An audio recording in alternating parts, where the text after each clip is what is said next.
వాక్యాన్ని చక్కగా నేర్చుకుందాం. చాలామంది క్రైస్తవులకు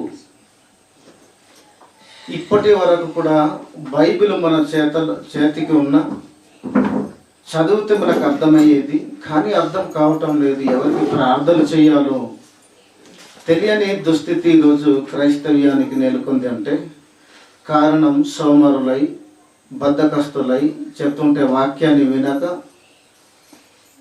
వాక్యాన్ని ధ్యానించక, చదవక వారు కాలాన్ని గడుపుతూ ఉండటమే కారణమని ఖచ్చితంగా మనకు అర్థమవుతుంది. చాలామందికి తెలియని ఈ విషయాన్ని ఈరోజు మనం నేర్చుకోవడానికి ప్రయత్నం మనం చేద్దాం. ఈరోజు నేర్చుకునే పాఠం ఏంటంటే, ప్రార్థన ఎవరికి చేయాలి, ఎవరికి చేయాలి ప్రార్థన, ఎవరికి చేయాలో తెలియక స్తుతి ఆరాధనలో యేసు ప్రభువే తండ్రి అని, ఎవరు తండ్రో తెలియదు, ఎవరు కుమారుడో తెలియదు, ఎవరికి ప్రార్థన చేయాలో తెలియదు, పరిశుద్ధాత్మనికి చేయాలో తెలియదు, యేసు ప్రభుకి చేయాలో తెలియదు, తండ్రికి చేయాలో తెలియదు. అసలు ఎవరికి చేయాలో, ఎవరి ద్వారా చేయాలో కూడా తెలియని పరిస్థితిలో చాలామంది క్రైస్తవులు ప్రార్థిస్తూ వ్యర్థంగా తండ్రితో మాట్లాడే అంటే దేవుణ్ణి ప్రార్థిస్తూ ఉంటారు. కాబట్టి చాలామంది యేసు ప్రభుని కూడా చేయవచ్చు, లేదనుకుంటే పరిశుద్ధాత్మను కూడా చేయవచ్చు, తండ్రిని కూడా చేయవచ్చు, ఈ ముగ్గురిని కూడా చేసుకోవచ్చు. ప్రార్థన పర్వాలేదు, చేయవచ్చు. ప్రార్థన చేయటకు వారు అంతా కూడా అర్హులే, ఆయనకే చెయ్యాలి అని ఇలాంటి రకరకాల ఆలోచనలు చాలామంది పెట్టుకొని చాలా రకాలుగా ప్రార్థిస్తూ ఉంటారు. కనుక ప్రార్థన అసలు ఎవరికి చేయాలి? మొట్టమొదట మనం యేసును అడగాలి, అపోస్తలులను అడగాలి, పరిశుద్ధాత్మను అడగాలి. ఆ తర్వాత మనం కూడా ఎవరిని చేయమని తండ్రి యేసు ప్రభు నేర్పించాడు. వీటన్నిటినీ కూడా మనకు అర్థమైతే అసలు మన అందరం కూడా ఆయనకు పిల్లలమైనప్పుడు కన్న తండ్రికి ప్రార్థించవలసినటువంటి వారము అనేది మనకు అర్థమవుతుంది. కనుక తొందరగా వెళ్ళిపోదాం. ఎన్నో విషయాలు ఉన్నాయి, వాటిని విడిచిపెట్టి మీకు అర్థం కావడానికి కొన్ని మాటలు మాత్రమే నేను చెప్పడానికి ప్రయత్నం నేను చేస్తాను. ప్రార్థన ఎవరికి చేయాలి, ఎవరికి చేయవాలి? ప్రార్థన అంటే ఏంటి చెప్పండి? దేవునితో మనం సంభాషించడం, మాట్లాడటం, మన కష్టాలు, మన అవసరాలు, తన ఆలోచనలను మనం పంచుకుంటూ తెలుసుకున్న తర్వాత ఆయనతో మనం పంచుకోవడం, మాట్లాడటం ప్రార్థన అనేసరికి. వాక్యం అన్నప్పుడు ఆయన మనతో మాట్లాడటం, ప్రార్థన అన్నప్పుడు మన మాటలు ఆయనతో సంభాషణ మనం చేసుకోవడం. ప్రార్థన మన మాటలు, వాక్యము తండ్రి మాటలు, అంతే కదా. కాబట్టి ప్రార్థన ఎవరికి చేయాలి? తండ్రికా, యేసుక్రీస్తుకా, పరిశుద్ధాత్మునికా? ఈ ముగ్గురు ఉన్నారు కదా. ఈ ముగ్గురిని ఎవరిని ప్రార్థించాలో మనకు తెలియదు కనుక ఈ ముగ్గురులో ఎవరిని మనం ప్రార్థించాలి అని మనం ప్రశ్న వేసుకుంటే, ముందు ఒక విషయం మనకు అర్థం కావడానికి యేసుని అడిగితేనే మనకు అర్థమవుతుంది, కనెక్టింగ్ మనకు అర్థమవుతుంది. పరిశుద్ధాత్మని అడిగితేనే ఎవరికి ప్రార్థన చేస్తున్నాడో ఆయన అడిగితేనే ఆ కనెక్టింగ్ మనకు క్లియర్ అవుతుంది. ఆ పరిశుద్ధాత్మని అడిగి ఇప్పుడు తర్వాత మమ్మల్ని కూడా ఎవరిని ప్రార్థించమని యేసుస్వామి మమ్మల్ని నేర్పించాడు, అపోస్తలులు నేర్పించాడు. ఆ యేసుస్వామిని అడిగితేనే ఎవరికి చెయ్యాలో, యేసు ప్రభుకా, పరిశుద్ధాత్మనికా, లేదా తండ్రికా, ఎవరికి అసలు చేయాలో మనకు ఒక రూట్ అనేది క్లియర్ అవుతుంటుంది. అడగాలి, బైబిల్ని అడిగితేనే ఖచ్చితమైన సమాధానం చెప్పగలరు. మనుషుల్ని అడిగితే యేసు ప్రభు కూడా చేయవచ్చు ప్రార్థన, తండ్రి పరిశుద్ధాత్మను కూడా చేయవచ్చు. వీలైతే నీకే కూడా పెద్ద మనిషి అయితే నీకే కూడా నేను ప్రార్థన చేయవచ్చు అన్నట్టు ఉంటుంది. కాబట్టి చూద్దాం ఒకసారి యేసు స్వామి ఎవరికి ప్రార్థిస్తున్నాడో మనం చూడవచ్చు. పరిశుద్ధాత్మకి ప్రార్థిస్తున్నాడా, లేదా కన్న తండ్రికి ప్రార్థిస్తున్నాడా? తనకు తానైతే ప్రార్థన చేసుకోడు కదా. ఈ ముగ్గురులో ఎవరినో ఒకరినో ఇద్దరినో ఎవరినో ప్రార్థన చేయాలి యేసు స్వామి. ఆయన అడుగుదాం, ఆయన కరెక్ట్ చెప్పగలడు. ఒకసారి ఎవరితో ప్రార్థిస్తున్నాడో చూద్దాం. ఒకసారి కొన్ని మాటలు ఎన్నో ఉన్నాయి బైబిల్లో, వాటిలో కొన్ని మాత్రమే మీకు అర్థం కావడానికి. ఎవరిని ప్రార్థన చేయాలి? తండ్రినా, యేసుక్రీస్తునా, పరిశుద్ధాత్మనా? తెలియని పరిస్థితుల్లో ఉన్నాం కనుక యేసు స్వామి ఎవరితో ప్రార్థన చేశాడో ఆ మాటలు మనం ఒకసారి చూద్దాం. హెబ్రీ పత్రిక సత్యం అండి. హెబ్రీ పత్రిక 10వ అధ్యాయం. ఎన్నో ఉన్నాయి ఇలాంటి విషయాలు, తండ్రితో మాట్లాడినటువంటి సందర్భాలు ఎన్నో ఉన్నాయి. ఇవన్నీ కూడా మనం చదవని అవసరం లేదు, కానీ కొన్ని మాత్రమే నేను చెప్పడానికి మీతో ప్రయత్నం నేను చేస్తున్నాను. 10వ అధ్యాయం 5వ వచనంలో వ్రాయబడినటువంటి మాట కూడా ఒకసారి చూద్దాం. ఒకసారి ఏమని ప్రార్థిస్తున్నాడు? కాబట్టి ఆయన యేసు స్వామి ఈ లోకమందు ప్రవేశించినప్పుడు ఏమని చెప్తున్నాడు? బలియు నువ్వు అర్పణయు నీవు కోరలేదు గాని ఇదిగో నాకొక శరీరాన్ని నాకు అమర్చితివి, నాకు డిజైన్ చేసావు, నాకు కప్పేవు, నాకు ఇచ్చావు అంటున్నాడు. మరి ఎందుకు ఇచ్చావు, ఎందుకు ఇచ్చాడు, ఎందుకు ఇచ్చితివి అంటున్నాడు. ఇవంతా కూడా నువ్వు కోరటం లేదు కదా, నీకు ఇష్టం లేదు కదా. బలి అర్పణాలు, పూర్ణహోమం ఇవంతా కూడా నీకు ఇష్టమైనవి కావు కదా. నాకొక శరీరాన్ని నాకు ఇచ్చితివి. ఎందుకు ఇచ్చాడట ఆయన? 7వ వచనం చదవండి. అప్పుడు నేను గ్రంథపు చుట్టలో నన్ను గూర్చి రాయబడిన ప్రకారం దేవా నీ చిత్తము నీ ఇష్టము నీ చిత్తము నెరవేర్చడానికి ఇదిగో నేను వచ్చి ఉన్నానని చెబుతున్నాడు ఆయన. ఈ ప్రార్థన ఎవరితో చేస్తున్నాడు, ఎవరితో మాట్లాడుతున్నాడు? యేసుక్రీస్తు అన్నప్పుడు తనకు శరీరాన్ని ఇచ్చిన ఆయనతో మాట్లాడుతున్నాడు. ఈ శరీరం నాకు ఎందుకు ఇచ్చావు అంటే, నా గురించి ముందుగా భక్తుల ద్వారా గ్రంథములో వ్రాయబడిన ప్రకారంగా ఇదిగో పని నేను జరిగించి నీ ఇష్టాన్ని నేను నెరవేర్చడానికే ఇదిగో నేను వచ్చాను, నన్ను పంపించావు అని తండ్రితోనే ప్రార్థిస్తున్నాడు. ఆయన ప్రార్థిస్తున్నాడా? లేకపోతే ఎవరితో ప్రార్థిస్తున్నాడా? తండ్రితోనే ప్రార్థిస్తున్నాడు. నాకొక శరీరాన్ని నాకు ఇచ్చావు. వ్రాయబడిన ప్రకారంగా తన బ్రతుకులో యేసుక్రీస్తులో వారు బ్రతికి చూపించి వెళ్ళిపోయారు. ఈరోజు మనము వ్రాయబడని ప్రకారంగా మనము స్థిరపడ్డాం. మనం వ్రాయబడని పరంగా మనము బ్రతుకుచున్నాం, జరిగిస్తున్నాం. దీనిని యేసుక్రీస్తులో వారు అన్నారు ఏమని? అక్రమము చేయువారులారా. లేనిది చేయటం అక్రమం, ఉన్నది చేయటం క్రమము. బైబిల్ ఎక్కడ కనిపించవు, కానీ ఈరోజు క్రైస్తవుల్లో చూస్తే చాలా రకాలుగా, చాలా సిద్ధాంత పరంగా కావచ్చు, నడిపించే పరంగా కావచ్చు, కొన్ని డినోమినేషన్స్ నడిపింపు విధానాలలోనే వెళ్ళిపోయి వీటి వలన చాలా విమర్శనకు లోనైపోయి వేరుగా అయిపోయే పరిస్థితులు ఏర్పడుతున్నాయి. యేసు నేను ఏది నేను చేయటం లేదు, నేను ఏది నేను మాట్లాడటం లేదు, నా తండ్రి దగ్గర వినినవే చూసినవే, ఆయన ఏ పని చేయాలో ముందుగానే వ్రాయబడిన ప్రకారమే ఆయన ఇష్టాన్ని నెరవేర్చడానికి నేను వచ్చి అని యేసు అడిగితే ఆయన చెప్తాడు. ఈరోజు మనం మాత్రం మన నచ్చినట్లు అపోస్తలుకు తెలియని గొప్ప మహాభక్తులుగా, యేసుకు తెలియని మహాసంగతులు మనకు తెలిసినట్టుగా, యేసు నేర్పించినవి బైబిల్లో కొత్త నిబంధనలో లేనివి మనం మాత్రం మెగాస్ట్రాగా మనం చేస్తుంటాం. ఇవి దేనికి? శరీర సంబంధమైనటువంటి కార్యాలకు మనం లోనైపోయి వాటి ఇష్టాన్ని తీర్చడానికి మనం లేనివి మనం అతికి దేవుని మాటలుగా, దేవుని పనిగా మనం వాటిని మనం జోడిస్తూ ఉంటాం. అలా చేసేవారిని అక్రమము చెయ్యువారులారా నా యొద్ద నుండి మీరు పొండి అని ఒకరోజు ఆ దుస్థితి ఖచ్చితం అలా చేసినప్పుడు. ఇప్పుడు యోహాను సువార్తలో కూడా తండ్రితో ప్రార్థిస్తున్నాడు. యేసు స్వామి 17వ అధ్యాయం అంతా కూడా ఆయన తండ్రితో ప్రార్థించేటటువంటి ప్రార్థన విషయంలో, సంభాషణ విషయంలోనికి మనం చూసినప్పుడు మనకు అర్థమవుతుంది. ప్రార్థిస్తుంటాడు. 17వ అధ్యాయం మొదటి అన్ని చూడని అవసరం, మొదటి నుంచి మొదటి వచనం చూద్దాం ఒకసారి. యేసు ఈ మాటలు చెప్పి ఆకాశం వైపు కనులెత్తి, తండ్రి ఆకాశం అందున్నాడు కనుక ఆకాశం వైపు కనులెత్తి ఇట్లా నేను అంటున్నాడు ఏమని? తండ్రి నా గడియ వచ్చి వచ్చి ఉన్నది అంటున్నాడు. చూడండి, గమనించండి. ఎవరితో అంటున్నాడు? పరిశుద్ధాత్మతో అంటున్నాడా, తండ్రితో అంటున్నాడా? తండ్రితో. తండ్రితో. తండ్రి నా గడియ వచ్చి ఉన్నది, నాకు సమయం వచ్చి ఉన్నది అంటున్నాడు.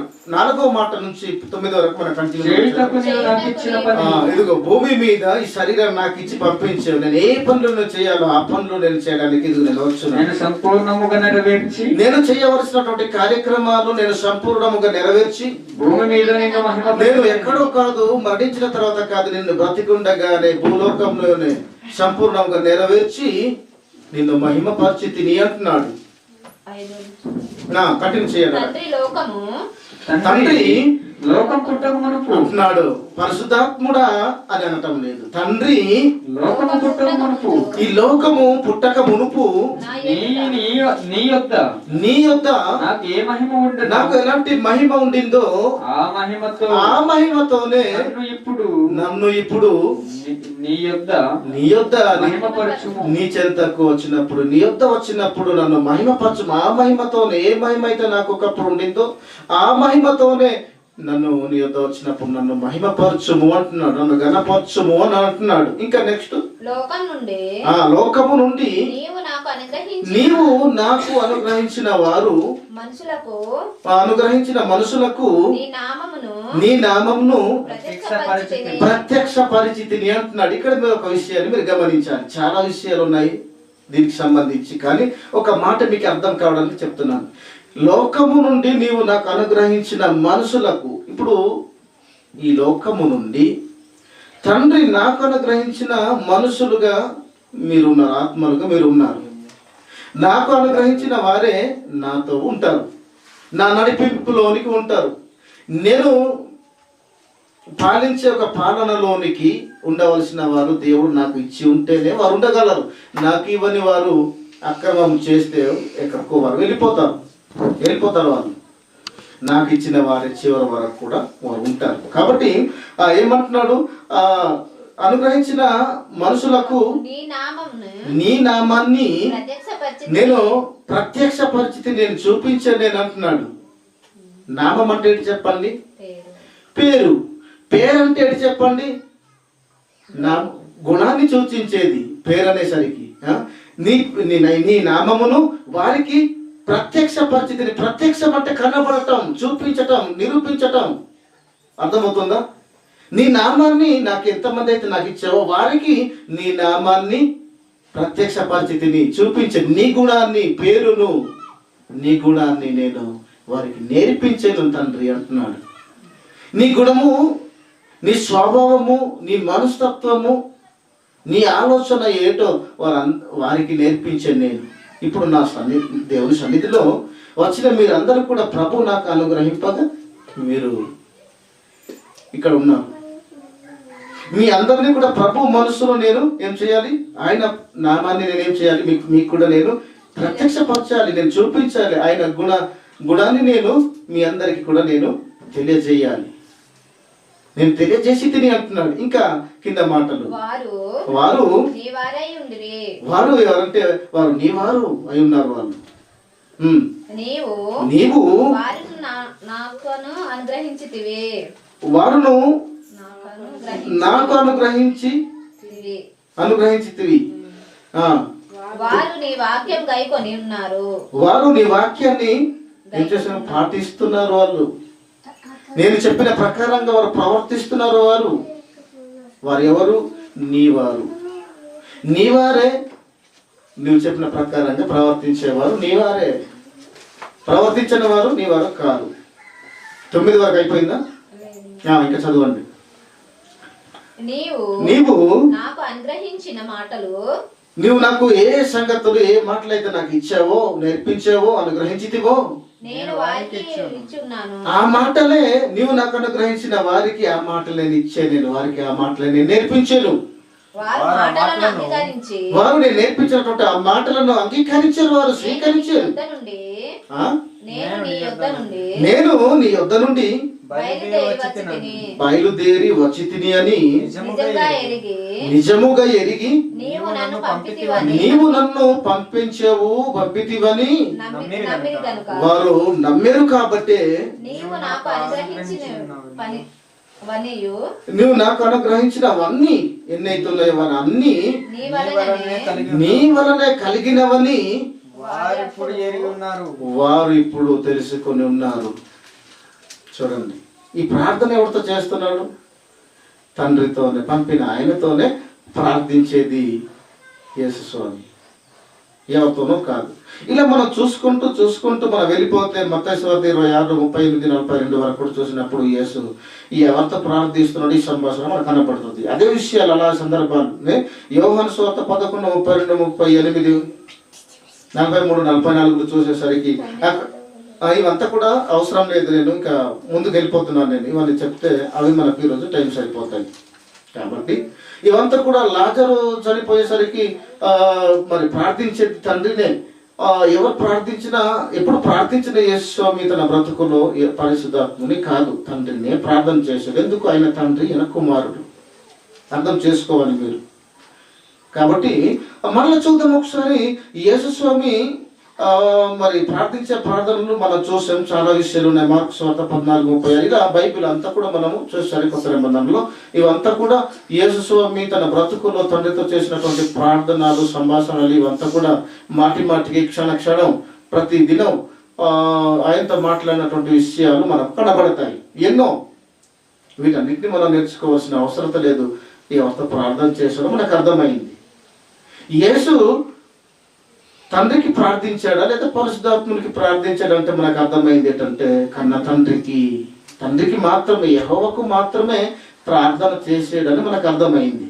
ఇంకా నెక్స్ట్ పరిశుద్ధాత్ముడు యేసుకు చేశాడా, తండ్రికి చేశాడా, ఇవంతా కూడా మనకు కావాలి కదా. మరి వారే చేస్తున్నప్పుడు మనం ఎందుకు పరిశుద్ధాత్మను చేసుకోవాలి? పరిశుద్ధాత్మ అడిగితే నేను కూడా ఆయన నా తండ్రి, యేసు ప్రభువుని అడిగితే ఆయనే నాకు తండ్రి. మరి నీకు కూడా ఎవరు? ఆయనే తండ్రి. మరి నువ్వైనా కుమారుడుగా పరిశుద్ధాత్ముడైన యేసైనా ప్రార్థించినప్పుడు నువ్వు ఎందుకు పరిశుద్ధాత్మను చేయాలి?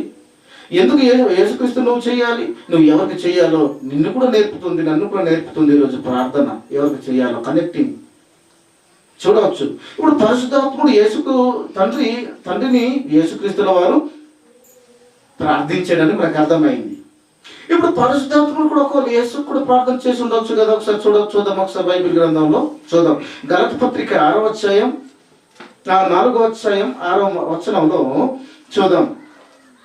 పరిశుద్ధాత్ముడు ఎవరికి ప్రార్థన చేస్తున్నాడు? తండ్రికా, యేసుక్రీస్తుకా? గలతీ పత్రిక 4వ అధ్యాయం 4:6 తీసారా? అయితే కాలము పరిపూర్ణమైనప్పుడు దేవుడు తన కుమారుని పంపెను. ఆయన స్త్రీ యందు అది కాదు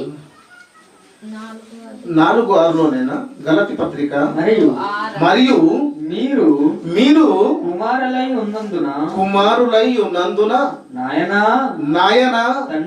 తండ్రి అని మొరపెట్టు తన కుమారుని ఆత్మను దేవుడు మన హృదయములోనికి పంపించాడట. మన హృదయంలో వచ్చిన వాడు పరిశుద్ధాత్ముడు. అతను నాయనా తండ్రి అని మొరపెట్టు తన కుమారుడు, పరిశుద్ధాత్ముడు తన కుమారుడు ఆ ఆత్మను మన హృదయములోనికి పంపించాడట. ఆ పరిశుద్ధాత్ముడు కూడా ఏమని ప్రార్థిస్తున్నాడు? తండ్రిని లేదా యేసు ప్రభునా నాయనా తండ్రి అని మొరపెట్టు తన కుమారుడు అయినటువంటి ఆత్మను కన్న తండ్రి మన హృదయంలోనికి పంపించాడు. ఎప్పుడు పంపించాడు? యేసుక్రీస్తుని స్వీకరించి యేసుక్రీస్తు నామమున అంటే అనగా ముగ్గురు నామమున బాప్తిసం పొందినప్పుడు పరిశుద్ధాత్మ అనే వరాన్ని మనం పొందుకున్నప్పుడు మన హృదయంలోనికి ఎంటర్ అవుతాడు పరిశుద్ధాత్ముడు. ఎంటర్ అయిన తర్వాత వాడు ఎప్పుడు మనతో ఎప్పుడు ఉంటాడు, సర్వసత్యంలోనికి నడిపిస్తాడు. ఆయన మమ్మల్ని మనతో ఉంటూ బలహీనముగా ఉన్నప్పుడు మన పక్షాన ఆయన విజ్ఞాపన చేస్తూ మనకు సహకారిగా ఆయన ఉంటాడు. ఆయన ఐక్యత కోల్పోతున్నావా? నిన్ను ఐక్యత పరుస్తుంటాడు, సమాధానం పరుస్తుంటాడు. సమాధానం అనే బంధము చేత మనందరినీ కూడా మమ్మల్ని ఐక్యతపరుస్తూ మమ్మల్ని నడిపిస్తూ ఉంటాడు, మమ్మల్ని ప్రోత్సహిస్తూ ఉంటాడు పరిశుద్ధాత్ముడు. ఆ ఆత్ముడు లేక, పరిశుద్ధాత్ముడు లేక ఈరోజు సంఘాలు గలిబిలి అయిపోయి సమాధానం లేక, సంతోషం లేక, ఆనందం లేక ఈరోజు చాలా మంది పాడైపోతున్నారు, చెడిపోతున్నారు, సంఘాలు చీలికలు అయిపోతున్నాయి కదా. కారణం దుష్టుడు ఎంటర్ అయి చాలా మంది గలిబిలి చేసి దేవుని కుటుంబాన్ని పాడు చేసే క్రూరుడు తోడేలు ప్రవేశించాడు మనలోనికి. పరిశుద్ధాత్ముడు వెళ్ళిపోయాడు. ఉంటే ఐక్యత కలిగి ఉంటాం, ఐక్యత కోసం నువ్వు కోరుకుంటావు. కానీ ఈరోజు ఐక్యత అని చెప్పుకోవడానికి సిగ్గుచేటుగా ఉంది. ఐక్యత అనటమే ఇది మనకు పెద్ద నేరముగా మనకు కనబడుతుంది. ఐక్యత అంటే మనకు నచ్చదు, చాలా భారముగా కనబడుతుంది మన దృష్టికి. అది మనం అనుకుంటే, మంచి మనసు కలిగి ఉంటే, ఐక్యత కలగటంలో, సమాధానం కలిగి ఉండటంలో ఏమాత్రం గొప్పది కాదు. సింపుల్. మనం అర్థం చేసుకోవటం లేదు, మన అలాంటి మనస్తత్వం లేదు. కాబట్టి నాయన తండ్రి అని మొరపెట్టు తన కుమారుడు అయినటువంటి పరిశుద్ధాత్ముని దేవుడు మన హృదయంలోనికి పంపించాడు. పరిశుద్ధాత్ముడు ఎవరిని ప్రార్థిస్తున్నాడు ఇప్పుడు చెప్పండి? యేసునా, తండ్రినా? తండ్రిని ప్రార్థిస్తున్నాడు కదా. యేసు ప్రార్థించాడు తండ్రిని. పరిశుద్ధాత్ముని అడిగితే అతను కూడా తండ్రిని ప్రార్థిస్తున్నాడని ఖచ్చితంగా మనకు అర్థమైంది కదా.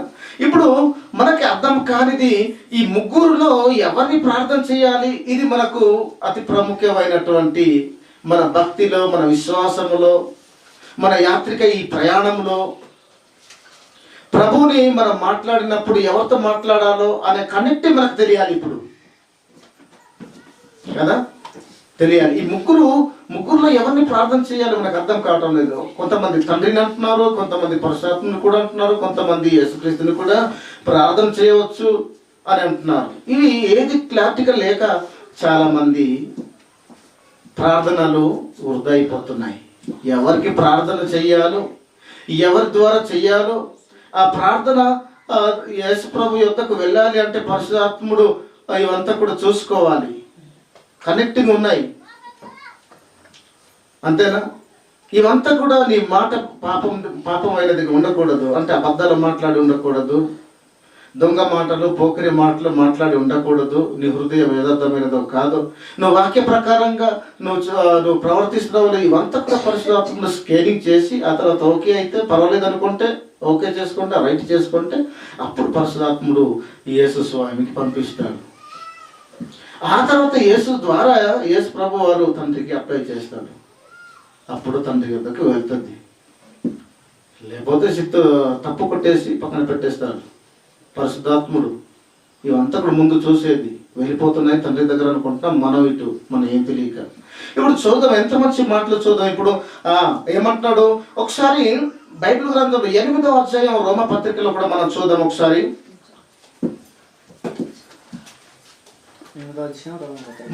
మన పక్షాన తండ్రి ఎవరితో మాట్లాడుతున్నాడు? పరిశుద్ధాత్ముడు మన హృదయంలోనికి పంపించి వచ్చాడు కదా. ఆయన తండ్రి పంపించగా వచ్చాడు కదా. వచ్చి అప్పుడు మనతో ఏమని తండ్రితో ఎవరితో మొరపెడుతున్నాడు? తండ్రితో, యేసుక్రీస్తుతో. ఒకసారి చూద్దాం. ఇదే కాదు, అటువలే ఆత్మయు 26 ఆత్మయు మన బలహీనతను చూసి సహాయము చేయుచున్నాడు. అతను సహాయం చేస్తున్నాడు. చూడండి ఎలాగనగా ఎలా సహాయం చేస్తున్నాడు అంటే మనము యుక్తముగా ఎలాగూ ప్రార్థన చేయవలెనో మనకు తెలియదు గాని ఉచ్చరింప సఖ్యము కాని మూలుగులతో ఆత్మ తానే మన తరపున విజ్ఞాపన చేయి తండ్రితో మాట్లాడుతున్నాడు. చూడండి, తన కుమారుని ఆత్మను మన హృదయంలోనికి పంపితే మనం ఎలా ప్రార్థన చేయాలో, మన బలహీనతను చూసి మన పక్షమున తండ్రి అయినటువంటి దేవునికి మొరపెడుతున్నాడట. మన పక్షాన మనం ఇలా ప్రార్థన చేయాలో మనకు తెలియకపోతే పరిశుద్ధాత్ముడు సహాయం చేస్తున్నాడు. పరిశుద్ధాత్ముడు మన పక్షాన తండ్రితో ప్రార్థిస్తున్నాడు. మన పక్షాన ప్రార్థించేది తండ్రికి పరిశుద్ధాత్ముడు. తండ్రితో ఎలా మాట్లాడాలో మనకు తెలియదు, అవునా? మనకి ఎలా తెలియదు అంటే ప్రభు నాకు మంచి ఇల్లు కావాలి. చూసారా, ఈ లోక సంబంధమైన వాటి గురించి, బ్రతుకు గురించి, నాకు ఇది కావాలి అది కావాలి, మీరు ధనపక్ష మీరు ఆశించకండి అని దేవుడు చెప్పినా వాటే మాకు కావాలి. దేవునికి యుక్తంగా ఇలా ప్రార్థన చేయాలో మనకు తెలియదు కదా. తెలియకపోతే మన పక్షాన సహాయకంగా సహాయం చేస్తూ ఆయన మన తరపున తండ్రితో మాట్లాడుతుంటాడు. ఒకడు ఎవడో పొరపాటును తప్పు చేశాడు అనుకోండి, ఆయన తరపున మనం ఏం చేస్తాం? మన సోరి చెప్తాం. తండ్రి ఈయన తెలియకుండా ఏదో అలా అనేసాడు, అది రైట్ కాదు, మరి ఇది ఇలా కాదు, ఆయన్ని క్షమించి ఈ రకంగా జరిగించు అని మన పక్షాన విజ్ఞాపన చేస్తాడు ఆయన. మనకి ఇలా తెలీదు ప్రార్థన. ఆయన ఉండబట్టి ఈరోజు ప్రార్థన చేయగలుగుతున్న తండ్రిని సరిచేసి ఆయనకి పంపుతున్నాడు పరిశుద్ధాత్ముడు. కాబట్టి ఇప్పుడు మంచి మాట మనం చూద్దాం. మనము ఎవరికి ప్రార్థన చేయాలి? మనం ఎవరికి ఇప్పుడు ప్రార్థన చేయాలి? తండ్రికా, యేసుక్రీస్తుకా, పరిశుద్ధాత్మునికా? ఎవరికి ప్రార్థన చేయాలి క్రైస్తవుడు ఈరోజు? నేర్చుకోవాలి, ఈరోజు నేర్చుకుందాం. చాలా మంది తండ్రికి కూడా చేయవచ్చు, లేదా పరిశుద్ధాత్మకు చేయవచ్చు, యేసుక్రీస్తు కూడా చేయవచ్చు అనే ఒక ఆలోచన కలిగి ఉన్నారు. ఎవరికి చేయాలో తెలియని పరిస్థితులు ఉన్నారు కనుక మనకు ఖచ్చితంగా మనకు తెలియాలి. తెలియకపోతే తండ్రి వద్దకు వెళ్ళాలి అంటే మనకు ప్రార్థన ఎవరు చేయాలో కూడా మనకు ఖచ్చితంగా తెలిసి ఉండాలి. కలగోరేయకూడదు ఎవరికి పడితే వారికి. అప్లై చేయవలసిన వారికే చేయాలి. మాట్లాడవలసినటువంటి వారితోనే మాత్రమే మనం మాట్లాడాలి. మాట్లాడడం అవసరత లేదు, అతి ప్రాముఖ్యమైన వారితోనే మనం మాట్లాడాలి అనుకుంటే అతనితోనే మాట్లాడితేనే న్యాయం అవుతుంది. అలాగని వాళ్ళు చేత కాని వాళ్ళు అని కాదు. వాళ్ళకి అప్లై చేసినా, వారితో ప్రార్థించినా వారు కూడా ఎవరికి పంపించాలి? తండ్రికే పంపించాలి. వారు మాట్లాడేది తండ్రితోనే, మనం మాట్లాడేది కూడా ఆయనతోనే మాట్లాడాలి, డైరెక్ట్ వాళ్ళ ద్వారా, యేసుక్రీస్తు ద్వారా. ఇప్పుడు చూద్దాం ఎంత మంచి మాట్లాడాలో చూద్దాం. మనం ఎవరికి ప్రార్థన చేయాలి చూద్దాం. మత్తయి సువార్త 6వ అధ్యాయం 9వ వచనంలో యేసు స్వామి ఎవరికి ప్రార్థన చేయమని నేర్పిస్తున్నాడో బైబిల్ గ్రంథంలో చూస్తే మనకు అర్థమవుతుంది. పరిశుద్ధాత్మునిక, తండ్రిక ఎవరికి ప్రార్థన చేయండి అని అపోస్తులకు యేసుక్రీస్తుల వారు నేర్పిస్తున్నాడు ప్రార్థన. ఒకసారి చూద్దాము. మత్తయి సువార్త 6వ అధ్యాయం 9వ వచనం మాత్రమే. కాబట్టి మీరు ఇలాగు ప్రార్థన చేయుడి. ఏమని? పరలోకమందున్న మా తండ్రి, నీ నామము పరిశుద్ధపరచబడును గాక అని. చూడండి ఏమని ప్రార్థన నేర్పించాడు అపోస్తులకు? పరలోకమందున్న మా తండ్రి, భూమి మీద ఉన్న పరిశుద్ధాత్ముడా అని అన్నాడా? అని నేర్పించాడా? అప్పటికి పరిశుద్ధాత్ముడు రాలేదు కదా, పరలోకంలో ఉన్నాడు కదా. పరలోకమందు ఉన్న కుమారుడైనటువంటి యేసు, కుమారుడైనటువంటి పరిశుద్ధాత్ముడా అని నేర్పించాడా? లేదు. పరలోకములో యేసుక్రీస్తు భూమి మీద ఉన్నప్పుడు పరిశుద్ధాత్ముడు తండ్రితో ఉన్నను, అప్పటికి ఉన్నాడు. ఆయన వెళ్ళిపోతూ నేను మిమ్మల్ని ఒంటరిగా విడిచిపెట్టాను, మరొక ఆదరణకర్త నేను పంపిస్తాను, నేను వెళ్ళిపోతేనే మీకు ఉపయోగం, వెళ్ళకపోతే పరిశుద్ధాత్ముడు రాడు.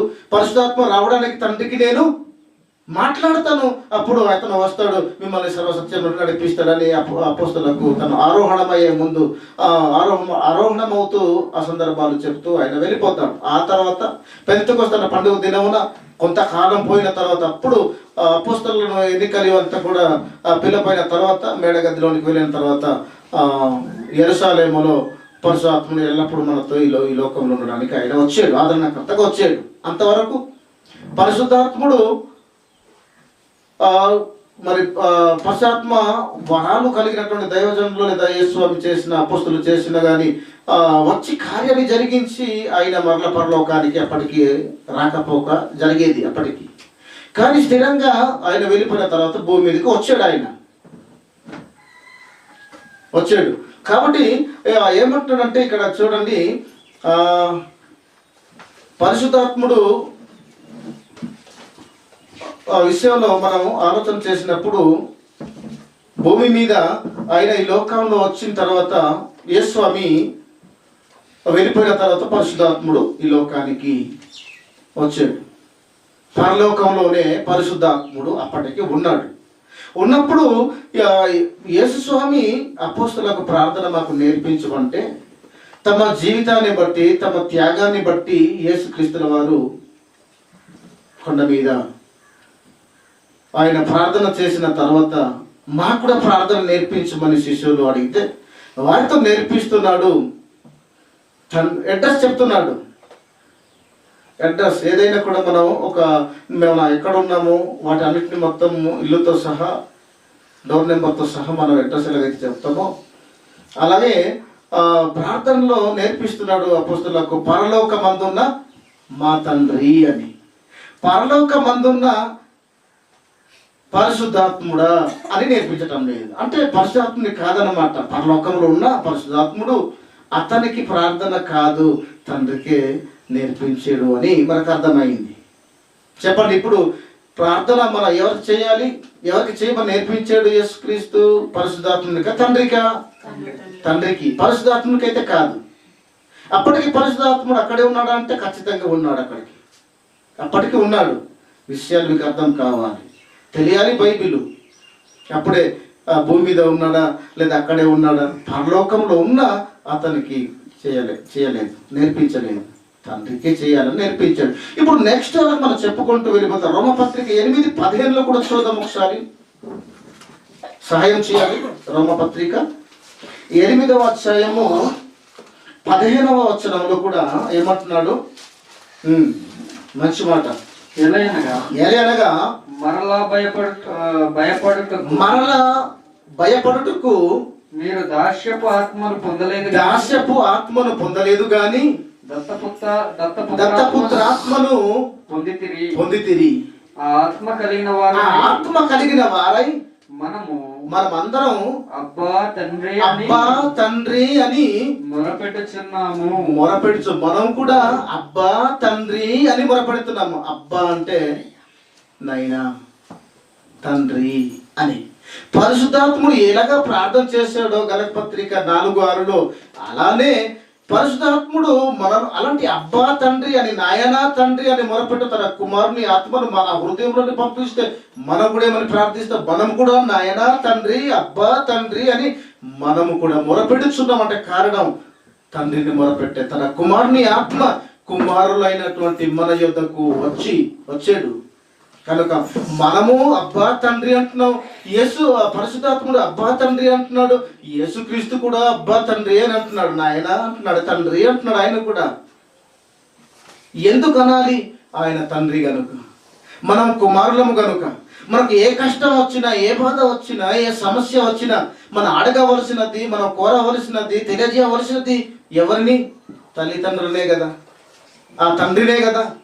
కనుక యేసుస్వామి మన అందరి కోసము రక్షణ విషయమై కొత్త నిబంధన సృష్టించటం కొరకు ఆయన భూమి మీద మన కోసం మరణించాలి. కనుక ఈ గిన్నె నా యొద్ద నుండి తొలగించుము అని అంటున్నాడు. తను అప్పగింపబడే ముందు అంటున్న మాటలు తండ్రితో ప్రార్థిస్తున్నాడు. తనకు బాధ, కష్టం అది. ఈ గిన్నెలో చూస్తే ఆయన రక్తపు మడుగులు కనబడుతున్నాయి. శరీరంలో గాయపడినటువంటి గాయము ద్వారా కారే రక్తాన్ని ఆయన చూస్తున్నాడు. భవిష్యత్తులో చూస్తున్నాడు. ఆయన జరగబోయే సంఘటన రక్త పాత్రను చూసేసరికి, శరీరాన్ని చూసేసరికి దున్నబడుతున్నటువంటి ఆ దేహం కనబడుతుంది. ఓర్చుకోవాలి, తప్పదు. అందుకే వచ్చాడు. అందుకే దేహాన్ని డిజైన్ చేశాడు. యేసుస్వామికి తెలుసు మరి మనిషిగా ఉన్నాడు. ఒకవేళ నీకు ఇష్టమైతే ఈ గిన్నె, ఈ పాత్ర అంతేనా తొలగించుమని అన్నాడు. కానీ తప్పదు అలా అనడానికి కాదు, కరెక్ట్ కాదు. అందుకే నేను వచ్చాను, నిష్ట ప్రకారం జరిగించు అని మరలా తండ్రితో ప్రార్థిస్తున్నాడు. సమస్య వచ్చినప్పుడు, సంతోషం వచ్చినా, బాధ వచ్చినా మనం మొరపెట్టేది, మాట్లాడేది తండ్రితోనే మాట్లాడాలి. ఇప్పుడు మంచి మాటలు మనం చూద్దాం. ఏమంటున్నాడు? మనం కూడా ఏమని ప్రార్థన చేస్తున్నాం? అబ్బా తండ్రి అని మనం మొరపెడుచున్నాం. మనం కూడా ఆయన్నే. మనం కూడా ఎవరిని? పరిశుద్ధాత్మ యేసుక్రీస్తుని ప్రార్థిస్తున్నాము మనం. చెప్పండి. లేదు, యేసుక్రీస్తుని కాదు, పరిశుద్ధాత్ముని కాదు. మనం ప్రార్థించేది యేసు ఎవరిని ప్రార్థించాడో, పరిశుద్ధాత్ముడు ఎవరిని ప్రార్థించాడో.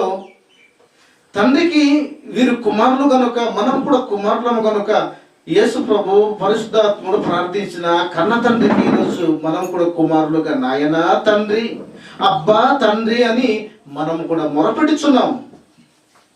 పరిశుద్ధాత్ముని కాదు, యేసుక్రీస్తుని కాదు. వీరిద్దరు కూడా ఎవరిని ప్రార్థన చేశారో, ఎవరిని చెయ్యమని ప్రార్థన నేర్పించాడో ఆయన్నే మనం ఈరోజు అబ్బా తండ్రి అని మనం కూడా ఈరోజు మొరపెట్టగలుగుతున్నాం. మొరపెట్టేది ఆయన్నే, కన్న తండ్రినే, ఎవరినో కాదు. ఆయన్నే మనం మొరపెట్టాలి, ఆయనతోనే మనం మాట్లాడాలి, ప్రార్థించాలి. అర్థమవుతుందా? ఇప్పుడు టైం మనకెంత అయింది ఒకసారి చూస్తారా? 47 టైం. ఒక 2 మాటలు మాత్రమే చెప్పి ముగించే ప్రయత్నం నేను చేస్తున్నాను. చాలా ఉన్నాయి కాబట్టి ఒక 2 మాటలు మాత్రం చెప్తాను, సరేనా? ఇప్పుడు మంచి మాటలు మనం నేర్చుకుంటున్నాం. ఇప్పుడు మొదటి పేతురు పత్రిక కూడా చదివి సాయం చేస్తారా? మొదటి పేతురు పత్రిక మీరు రాసుకున్నప్పుడు టైటిల్ని బట్టి మీరు రాసుకోవాలి. అప్పుడు మీకు కింద వచనాలు మీకు చదివితే దాన్ని బట్టి మీకు అర్థమవుతుంది. రెఫరెన్స్ మీరు రాసేసుకుంటారే తప్ప అది దేని గురించి వ్రాయబడిందో ఎన్నో రెఫరెన్స్లు ఉన్నాయి. మనకు తెలియాలి అంటే ఖచ్చితంగా ప్రార్థన ఎవరికి చేయాలి? యేసుక్రీస్తుక, పరిశుద్ధాత్మునిక? యేసు ఎవరికి ప్రార్థన చేశాడు? పరిశుద్ధాత్ముడు ఎవరికి ప్రార్థన చేసాడు ఆయన? ఇప్పుడు మనం ఎవరికి చేయాలి? ముగ్గురులో తండ్రిక, కుమారునిక, పరిశుద్ధాత్మునిక? ఇలా మీరు రాసుకొని అప్పుడు రెఫరెన్స్ మీరు రాసుకుంటే అప్పుడు ఖచ్చితంగా మీరు కన్ఫ్యూజన్ కాకుండా మీరు చక్కగా మీరు వాక్యమందు మీరు చక్కగా మీరు ఉంటారు, మీరు నేర్చుకుంటారు. రాసుకుంటున్నారు మంచిదే, కానీ పాఠం అనేది ఖచ్చితంగా తెలియాలి. పాఠము తెలియకపోతే మనకి ఏది అర్థం కాదు. పాఠాన్ని మనం పెట్టుకోవడం కూడా కష్టమైపోతుంది, తారుమారు అయిపోతుంది మనకు. కాబట్టి మొదటి పేతురు పత్రిక మొదటి 17లో కూడా చూద్దాం ఒకసారి. పక్షపాతము లేకుండా క్రియలను బట్టి నువ్వు చేసే క్రియలను బట్టి ప్రతి వారిని తీర్పు తీర్చువాడు తండ్రి అని మీరు ఆయన ప్రార్థన చేయుచున్నారు. మీరు ఆయనను ప్రార్థన చేయుచున్నారు గనుక మీరు పరదేశులై ఉన్నంత కాలము భయముతో గడుపుడి. భయముతో మీరు గడపాలి అని అంటున్నాడు. ఏ పక్షపాతము లేకుండా నువ్వు చేసిన, నేను చేసిన మంచి దుష్ట క్రియలను బట్టి, దుష్ట మాటలను బట్టి ప్రతి వానికి తీర్పు తీర్చు వానికి మనం ఏం చేస్తున్నాం?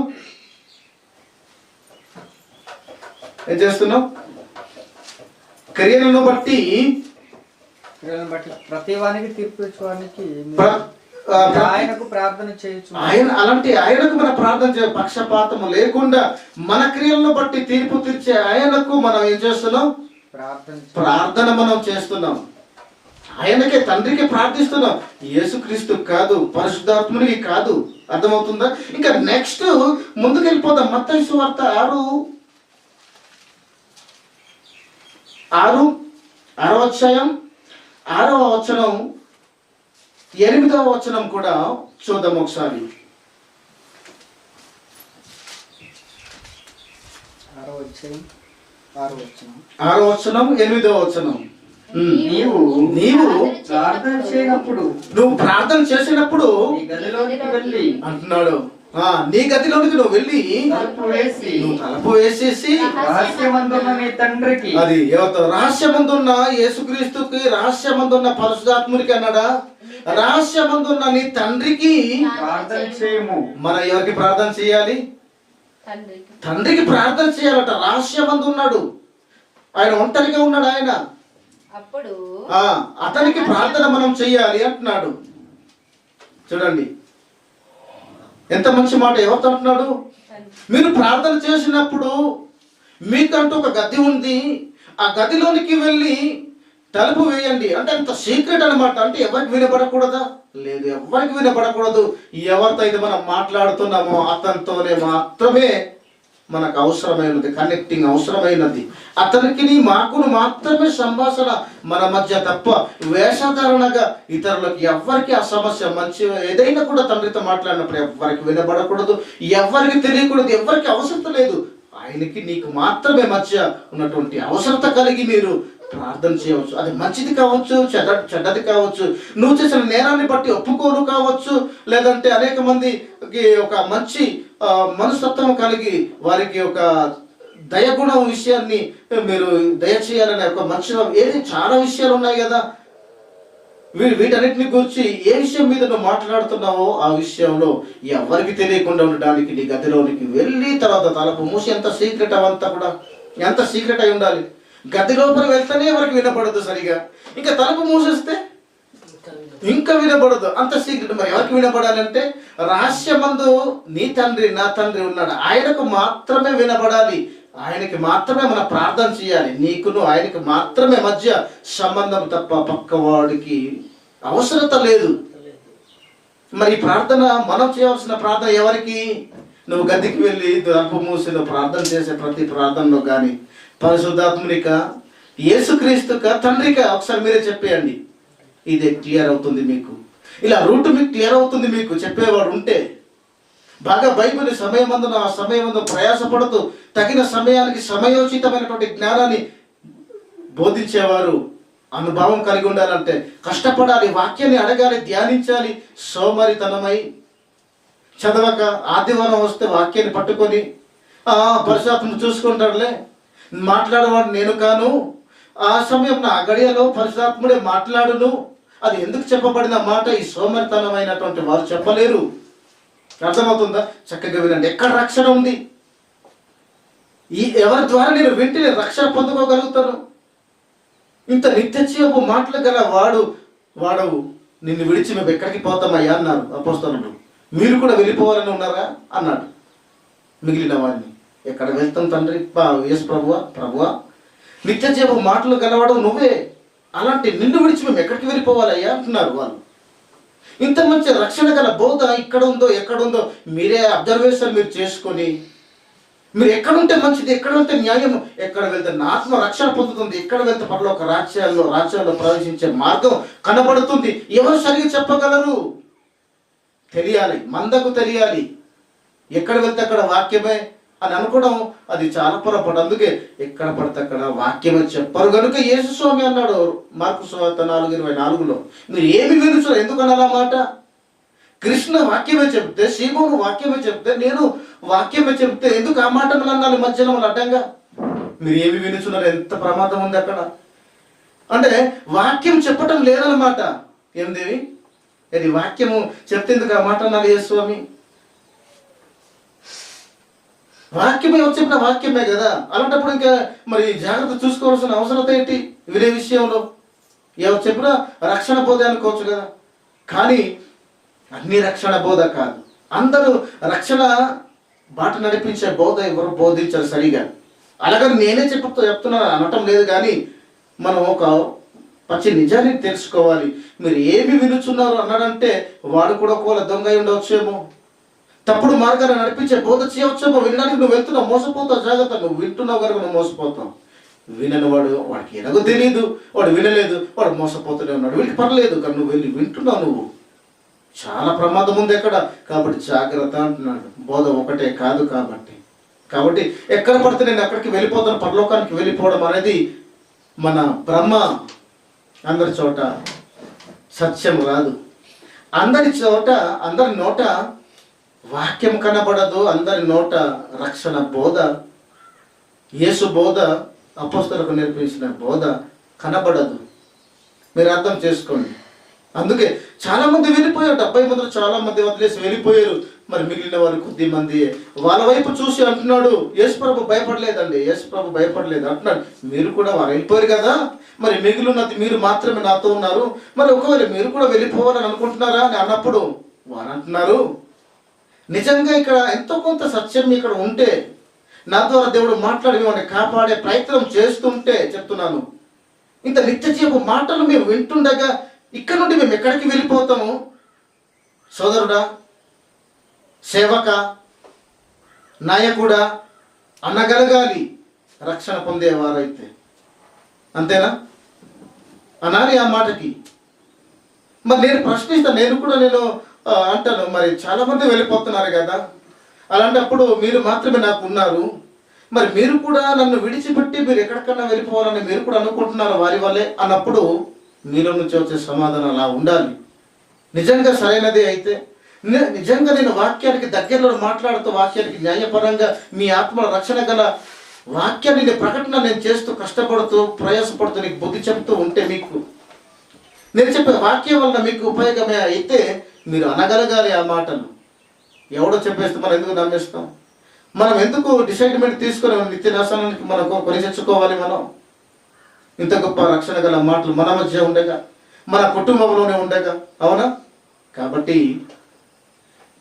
చాలా విషయాలు ఉన్నాయి. ఇంకా వచ్చే ఆదివారం దీనికి సంబంధించి ఎన్నో విషయాలు కొన్ని మనం నేర్చుకోవడానికి ప్రయత్నం చేద్దాం. ఇలా మొత్తం మీకు ఆటోమేటిక్గా మీకు అర్థమైంది. ఇంకా నేర్చుకుంటే మనకు అర్థమవుతాయి. కనుక ఈ మాటలు విన్న మీ అందరికీ దేవుడు దీవించి మీ జీవితాలను సరిచేసి మీ సందేహములను వాక్యం చేత మిమ్మల్ని దేవుడు స్థిరపరచాలని, న్యాయం జరిగించాలని కోరుకుంటూ ఈ మాటలు నేను ముగిస్తూ సెలవు తీసుకుంటున్నాను.